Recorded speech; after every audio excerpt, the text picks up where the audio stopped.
Le risque de cybersécurité, il est bien présent pour les acteurs du secteur médico-social, puisque une digitalisation et une numérisation qui a été faite un peu tardivement par rapport à d'autres secteurs comme le sanitaire.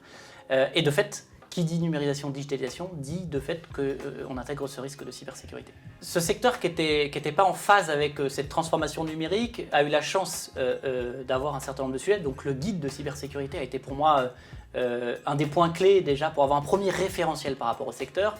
L'Agence nationale de l'appui à la performance, l'ANAP, a aussi aidé sur ces sujets-là, mais c'est un secteur qui a aussi appris à travailler sur le sujet du numérique et à internaliser des compétences, à externaliser des compétences et à faire appel à des prestataires pour venir maîtriser le plus possible ce risque. Alors le guide, il nous sert en fait comme une phase d'audit, de diagnostic qui nous permet de faire l'état de l'art, des points faibles et des points forts de l'association, de l'organisme gestionnaire, pour ensuite construire collectivement la feuille de route, la trajectoire sur laquelle on veut aller, tout en prenant en compte les ressources financières et humaines à disposition des organismes gestionnaires. C'est aussi un outil de communication.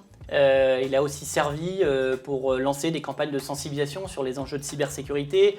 Bon, les ARS ont aussi aidé à ça en proximité, les départements, mais on est vraiment dans un outil qui va être au service de la pédagogie sur les enjeux de cybersécurité. Il peut évoluer pour effectivement vulgariser, être plus personnalisé selon les secteurs, personnes âgées, personnes en situation de handicap ou aide à domicile encore une fois.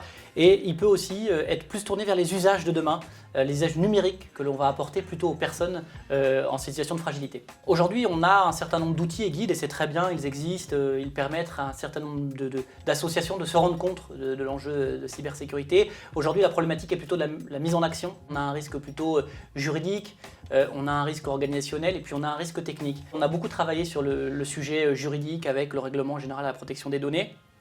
On a moins travaillé sur les enjeux organisationnels et on a moins travaillé sur les enjeux de ressources techniques. Et c'est là où parfois nos associations sont en limite de compétences et ont besoin effectivement d'expertise extérieure.